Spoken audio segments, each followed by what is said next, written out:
que é as vantagens, quais são, né, as vantagens de investir em inclusão. Então, a gente já falou que não é só também resolver um problema, né? Existem vantagens e benefícios para as empresas e para as equipes, né?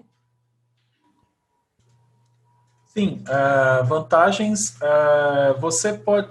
aquilo que a gente comentou no início, você não pode enxergar como compliance, primeiramente. Existem algumas questões que você precisa enxergar como um fator mercadológico, inclusive. Como que funciona a questão de acessibilidade se a gente seguir um processo lógico? Primeiro, ela não está no radar da empresa. Quando entra no radar da empresa, entra através do compliance. Ou porque ela tomou uma multa, ou porque ela percebeu que pode tomar uma multa a respeito disso. Para quem não sabe, existe a LBI, Lei Brasileira de Inclusão, publicada no Diário Oficial desde 2015. Então, sim, qualquer empresa com sede nacional pode sim tomar uma multa caso o seu produto não esteja acessível. É importante dizer que a LBI ela trata de aspectos físicos e digitais, mas o artigo 63 trata de coisas relacionadas à comunicação e, entre elas, a internet. Então, tudo aquilo que é um produto digital, tudo aquilo que, de certa forma, o consumidor pode ter acesso ali de alguma forma por celular, por internet, ele está abrangendo ali nessa questão. A partir do momento que ele entra no compliance, as empresas vão começando a elaborar os fluxos. E aí elas vão perceber que tem que executar determinadas tarefas e funções. Executar essas tarefas e funções vai exigir com que tenha que se promover uma capacitação dos times. Ao promover a capacitação dos times, começam a surgir oportunidades a respeito daquilo que está sendo desenvolvido. E aí sim, só que isso que eu falei de uma forma rápida em um minuto, né, as empresas às vezes demoram anos para perceber. Né? Então a dificuldade do processo é essa, porque depende dos gestores, depende de todo mundo que está envolvido no processo, mas a partir do momento que as pessoas que estão envolvidas começam a enxergar oportunidades, você começa a entrar na questão da competitividade de mercado. Aí o cenário muda de figura, porque aí você é uma empresa que está em primeiro lugar, que chegou em primeiro lugar, porque o seu produto tem uma qualidade melhor do que a do seu concorrente.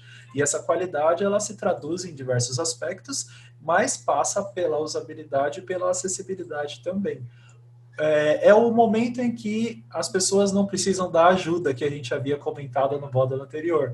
As pessoas não precisam da ajuda para executar as funções. As pessoas têm autonomia de uso e quando as pessoas conseguem utilizar o seu produto, a gente brinca que é o design invisível, né? Que é o design que funciona. Então, a partir do momento que chegou neste fator, você sabe que você tem um produto de certa forma, com uma qualidade melhor do que do seu concorrente, do que de outras questões aí relacionadas.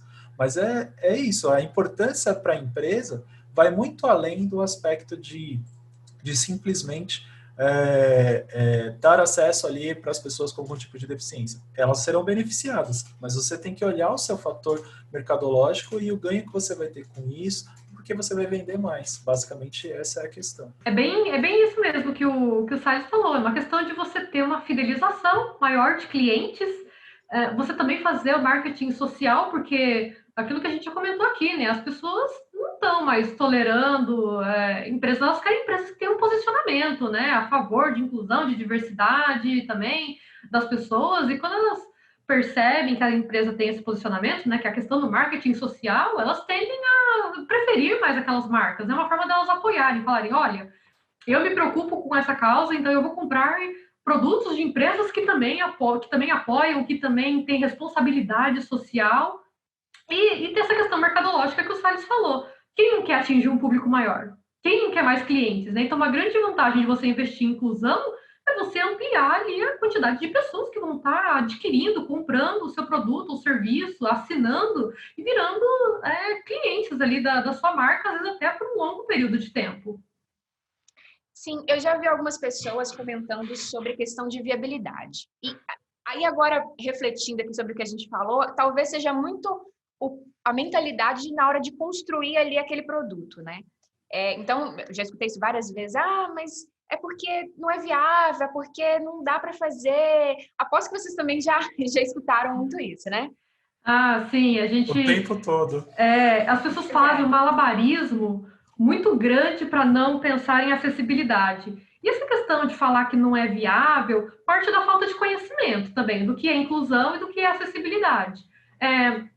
Se você acha que não é viável investir em acessibilidade desde o início, ou até modificar, inserir ali, melhorar o seu produto para que ele seja mais inclusivo, espera só até você ter que corrigir um aplicativo inteiro, um site inteiro, por uma demanda de clientes muito grande, uma manifestação ali de clientes, ou até mesmo por determinação legal. Então, geralmente as pessoas não têm tempo para fazer desde o começo, mas elas sempre vão ter dinheiro para corrigir, né? Quando aquele problema aparecer, quando essa necessidade ficar mais evidente. E muitas vezes também as empresas, elas não entendem que elas acham que a acessibilidade vai beneficiar o público pequeno, a gente já falou até aqui que não, e elas não entendem que a acessibilidade é requisito de qualidade, também do produto, do serviço, da marca dela. Então, quando você falha na parte da acessibilidade, você tem uma falha da qualidade também. A gente via isso acontecer com a usabilidade há uns 10 anos atrás. As pessoas tratavam a usabilidade como algo cosmético, como um adicional, um diferencial do produto, algo para fazer somente se der tempo. E hoje as empresas reconhecem que, poxa, se um produto não é fácil de usar, as pessoas, né, não vão partir para o concorrente. Ainda mais hoje que vários dos serviços têm N outras empresas fazendo as mesmas coisas. E ainda a acessibilidade está nesse ponto que a usabilidade estava 10 anos atrás. Então, poucas empresas ainda reconhecem que não é um diferencial, não é um adicional, não é alguma coisa que a gente faz quando der tempo. É um requisito que você deve atender por questões de qualidade também, envolve vários fatores.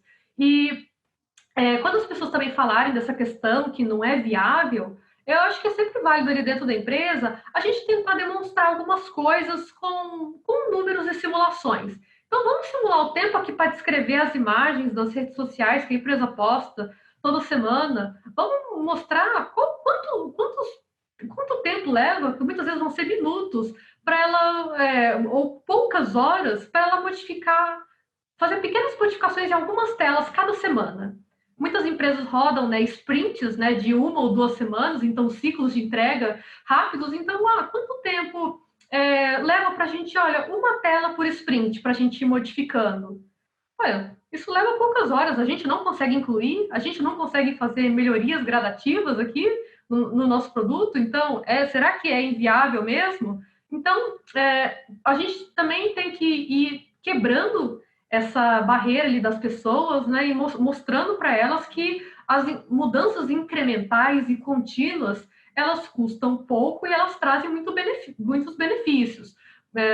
E também mostrar, conscientizar que não é benefício assim, as pessoas acham que melhorei a acessibilidade, bom, vou ter assim uma explosão das minhas vendas, de elogios das pessoas. Não, são coisas que você vai percebendo ao longo do tempo, e você também tem que promover ali, mostrar que vocês estão comprometidos com isso, né? Que a empresa está comprometida em fazer com que o produto seja mais fácil de usar, né? Fazer notas de lançamento, mostrando melhorias ali de acessibilidade para que pessoas que antes não usavam ali aquele produto passem a usar, passem a assinar, né? E por perceber que agora já existem melhorias que façam com que ele seja mais fácil de usar para um público diversificado.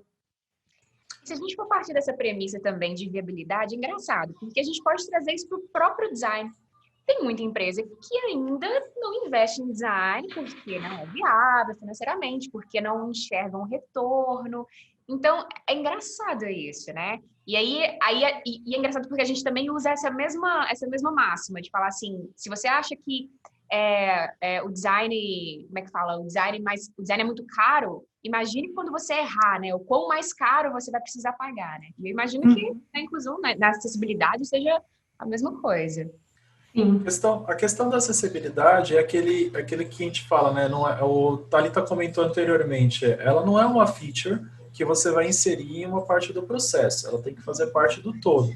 E o que é muito comum você falar, acessibilidade custa caro, você ouvir falar, né, acessibilidade custa caro. Desculpa, o que custa caro é a falta de planejamento que você não teve. Porque, assim, se você colocar a acessibilidade desde o início do seu processo, você vai diluir esses custos, que é exatamente o que a Thalita estava comentando.